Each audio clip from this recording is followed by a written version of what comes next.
If demand and supply suddenly changed in your business, are you geared up to quickly update your prices to capitalize on the situation?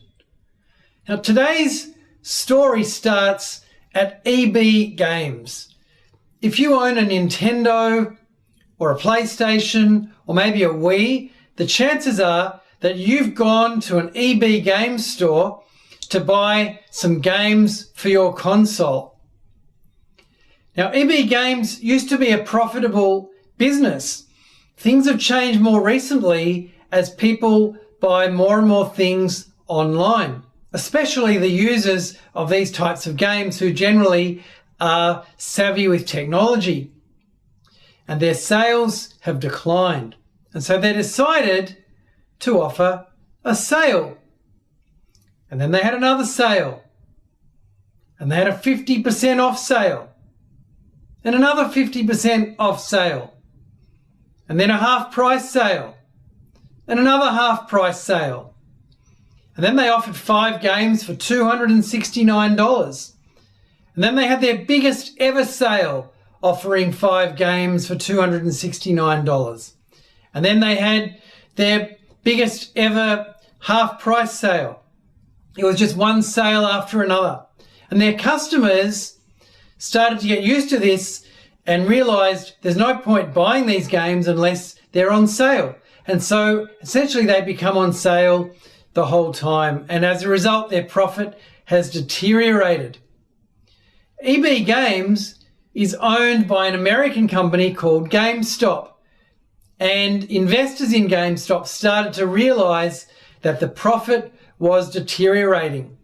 And some very clever investors called hedge funds decided that they would borrow shares and sell them for about $20, hoping that the share price would go down and they would buy those shares back for less than $20. And this became a very, very common trade. Lots of hedge funds started doing this. And then some smart people on a conversation platform called Reddit got wind of this, and they decided, what if we all get together and we start buying more and more of these shares and pushing the share price up, and then everyone who has sold the shares will need to buy them back again, and that will push the share price up even further, and then we can sell out. And that is exactly what happened. And in the space of only about 2 weeks, in January this year, the share price of GameStop in America went from less than $20 to $350, a 17 times increase in the space of 2 weeks. And then it all came crashing down once again, and they haven't fallen quite down to $20 yet, but they're certainly heading in that direction.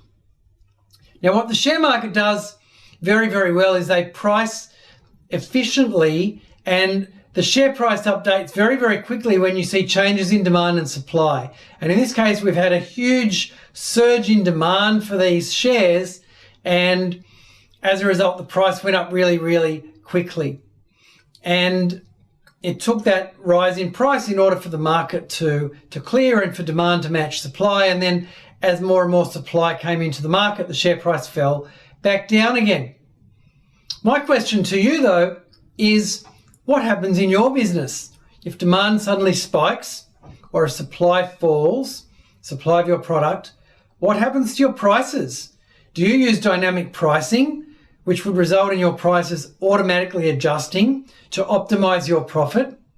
Or do you have a static pricing approach where your prices stay the same, and as a result, your profit is less than it could be and it should be?